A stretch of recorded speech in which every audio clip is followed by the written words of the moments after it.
نکاح کی مثالیں دے کے اپنی بات ختم کرتا ہوں. سادے سیدھے سنت نکاح کی کیا فائدے ہیں, آئیے دیکھیے نکاح کی مثالیں. آپ صلی اللہ علیہ وسلم کے دور میں عبد الرحمن ابن عوف رضی اللہ عنہ نے نکاح کیا. جب نکاح کر کے آئے تو اس کا علامت یہ تھی کہ ان کے آنکھ میں خوشبو لگی تھی. یہ مدینے کا وہ دور تھا جب خوشبو لینا بہت مشکل بات تھی. رسول اللہ نے کہا عبد الرحمن خوشبو کیا بات ہے, کچھ تو بھی خاص ہے. کہا اللہ کے رسول میں نے نکاح کر لیا. کہا نکاح کر لیا تو ولیمہ کرو چاہے ایک بکری کیوں نہ ہو. اندازہ لگائی عبد الرحمن ابن عوف مدینہ میں, اور مدینہ ایک آدھا یا پون کلومیٹر کی بستی ہے. رسول اکرم صلی اللہ علیہ وسلم موجود ہے لیکن ان کو نہیں بلایا. نکاح اتنا سادہ عمل ہے کہ کسی کو بلانے کی ضرورت نہیں, وقت کے نبی کو بھی نہیں بلایا. ہمارے پاس تو ان کو بلاؤ اور نہیں بلایا تو بعد میں ہاں اکیلے اکیلے نکاح بیٹا ہم کو نہیں بلائے. وہ آدمی بولتا ہے ان کو کائے کو نہیں بلائے تھے, آؤ کھا لو بعد میں آ کے ہمارے گھر پہ کھانا. اس حد تک جاتے ہیں. رسول اللہ خالی کیا بولے کہ دیکھو ولیمہ کرو چاہے بکری کی نو, تاکہ شرعی احکام بتا دے, اس لیے نہیں کہ آپ کو کھانا تھا, شرعی احکام بتانے کے. تو ہمیں چاہیے کہ سادگی اختیار کریں, ولیمہ آپ کریں, زیادہ ضرورت نہیں. اور کتنا سادے انداز سے کہ عبد الرحمن بن عوف رضی اللہ عنہ صرف خوشبو سے پتہ چلا, نہ کوئی نکاح کے اندر, نہ کوئی رسول اللہ نے نکاح پڑھا ہے. کتنا دیکھی سادہ ہے کہ وقت کے نبی کو بھی ضرورت نہیں بلانے کی اگر موجود ہو تو. نکاح اتنا سادہ عمل ہے. یہ تو چلتے پھرتے اٹھتے بیٹھتے ایک عام جس طرح سے انسان کھانا پانی کرتا ہے, جب انسان بالغ ہو جائے تو اس کی ضرورت ہے انسانی جسم کی, لوگ کر دیں. اسی طرح جو نکاح سادے ہوتے ہیں, کم خرچ والے ہوتے ہیں, سنت کے مطابق ہوتے, بہت بابرکت ہوتے, یاد رکھیے. آئیے اسی طرح ایک نکاح سعید بن مسیب رحمۃ اللہ علیہ, یہ بہت کبار جو ہے تابعین میں ان کا مقام ہے, بہت اونچے درجے کی تابعین ہے, یاد رکھیے. یہ سعید بن مسیب رحمۃ اللہ ایک مرتبہ مسجد نبوی میں درس لے رہے تھے. دیکھا آپ کے شاگرد عبداللہ موجود نہیں. 3 دن گزر گئے. 3 دن بعد جب عبداللہ ہے تو کہا عبداللہ کہاں تھے, 3 دن سے درس حدیث سے غائب. کہا استاد میری بیوی کا انتقال ہو گیا تھا, اس وجہ سے میں نہیں آ سکا. کہا اچھا بیوی کا انتقال ہو گیا, کوئی بات نہیں. جب کلاس لے لی, درس ختم ہوا تو کہا عبداللہ اب تم اکیلے کیسے زندگی گزارو گے, کیا میری بیٹی سے نکاح کرتے ہو؟ سعید نے اپنی بیٹی کا نکاح دیا.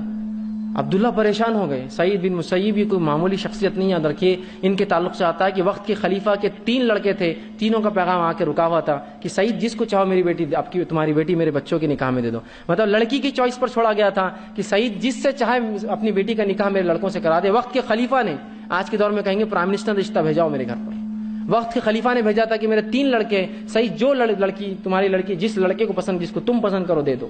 سعید بن مسیب نے کہا کہ نہیں, میری لڑکی تمہارے گھر کی شان نہیں بن سکتی, مجھے تو کوئی اور دین میں زیادہ. یقیناً خلیفہ کوئی برا آدمی نہیں تھا, لیکن سعید کچھ اور نظر میں رکھے ہوئے تھے, کوئی اور ٹارگٹ تھا ان کا, اور دیندار اس میں زیادہ.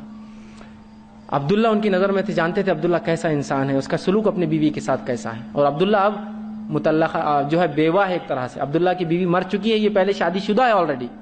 کہا کیا میری لڑکی نکاح کروں گی, آپ کی لڑکی کنواری ہے بھی. تو کہا کہ استاد آپ اگر سمجھے تو بہتر, ٹھیک ہے. نہ کیسے بول سکتے ہیں اتنی زبردست چیز کو. کہا ٹھیک ہے استاد آپ اگر چاہے تو بالکل. استاد نے وہیں مجلس میں نکاح پڑھا دیا. عبداللہ خاموشی سے اٹھے, گھر گئے. شام کا وقت تھا, مغرب کا.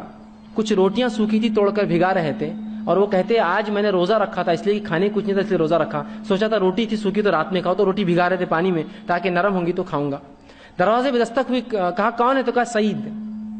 عبداللہ نہیں سمجھ سکے, کہا کون سعید, تو کہا سعید بن مسیب. جیسے ہی سنا سعید بن مسیب تو زمین نکل کے پیروں کے نیچے سے. کہا استاد آگے گھر پہ آپ طلاق لینے آئے ہوں گے, آ کر دیکھیں گے گھر کیسا ہے, عبداللہ رہتا کیا, کھاتا کیا. میرے پاس تو کھانے کو بھی نہیں, سوکھی روٹیاں بھگا رہا ہوں. ڈر کر گئے, ڈرتے تھے دروازہ کھولا. سعید نے کہا کیسے ہو عبداللہ تم, نکاح میں نے اپنی بیٹی سے پڑھایا, بغیر بیٹی کو لیے کہ میرے آگے بغیر بیوی کو. کہا اسے چھوڑنے آیا ہوں. تو کہا استاد گھر میں تو آئیے. تو کہا نہیں بس اتنا ہی میرا کام تھا. بیٹی کو کہا بیٹا اندر چلے جاؤ. بچی اندر چلے گئی, سعید واپس چلے گئے. کوئی خرچ, کوئی رسم, کوئی بات چیت, اور کچھ تھا دینداری معیار تھی. عبداللہ جو ہے اب بغیر نکاح کے نہیں رہ سکتے تھے, اکیلے تھے, حالانکہ پہلے شادی شدہ ہے, بیوی مر چکی ہے, فوراً نکاح کر دیا. آئیے ایک اور واقعہ سنیے, ایسے نکاحوں میں برکت بھی ہوتی ہے, یاد رکھیے. ایک اور واقعہ سنیے. اسی طرح جو ہے ایک واقعہ آتا ہے کہ ایک شخص تھا جس کا ایک بہت بڑا باغ تھا. اس باغ میں انار وہ لگاتا تھا. وہاں اس نے ایک انسان کو ایز اے گارڈ رکھا تھا, حفاظت کے لیے, اور کہا تھا کہ اس باغ کی حفاظت کرنا, رکھوالی کرنا. ایک مرتبہ اس باغ کے مالک کے پاس اس کا دوست آیا. جب اس کا دوست آیا تو اس باغ کے مالک نے کہا جاؤ, اور عبداللہ نام تھا اس شخص کا, معاف کرنا مبارک نام تھا اس شخص کا. کہا مبارک جا کر انار لے کر آؤ, ایک میٹھا. اب مبارک بھاگتے ہوئے گئے, ایک میٹھا انار لا کر دیا. استاد جب اس مالک نے کھولا تو کڑوا نکلا. کہا عبداللہ معاف کرنا مبارک, تم نے ایک کڑوا انار لایا ہے, میٹھا لاؤ, جاؤ مہمان بیٹھا ہے. پھر بھاگے مبارک گئے اور ایک اور انار لائے, پھر کھٹا. کہا مبارک کھٹا لائے وہ انار, پھر بھیجا, پھر لائے کڑوا. تو کہا مبارک کیا کر رہے ہو؟ تو مبارک نے کہا دیکھیے آپ نے مجھے جب کام پر رکھا تھا یہ کہا تھا کہ حفاظت کرنا، اللہ گواہ میں نے آج تک کبھی انار نہیں کھایا اس باغ کا، اور مجھے نہیں پتا کون سا میٹھا رہتا کون سا کڑوا رہتا۔ آپ نے کہا تھا حفاظت، میں صرف حفاظت کرتا ہوں باغ کی۔ جب مبارک کی یہ دینداری دیکھی، امانت داری کی، آج تک انار نہیں کھایا، وہ آدمی جو مہمان تھا اس کا بڑا متاثر ہوا، فوراً گھر گیا، بیوی سے کہا کہ ایک لڑکا ہے جس کا نام مبارک ہے، اتنے سالوں سے کام کرتا ہے، دینداری تو دیکھو، امانت داری تو دیکھو، آج تک انار نہیں چکھا، 3 بار کڑوا انار لایا میرے لیے۔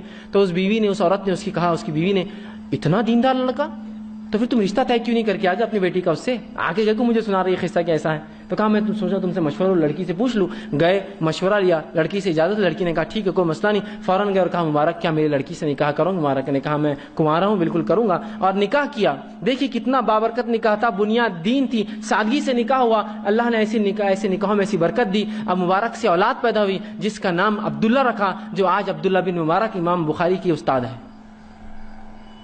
تو یہ نکاحوں میں ایسی برکت تھی۔ عبداللہ بن مبارک بہت پائے اور چوٹی کی محدث گزرے، یاد رکھی، کسی حدیث اور فن حدیث کی کتاب میں ان کا نام نہ ہو نہیں سکتا۔ عبداللہ بن مبارک نے کہا امام بخاری کے استاد ہے یہ۔ تو ایسی اولاد اللہ دیتا ہے جب نکاح سادے ہوتے ہیں، کم خرچ ہوتے ہیں، بابرکت ہوتے ہیں، یہ معیار دین ہوتا ہے ان کے لیے۔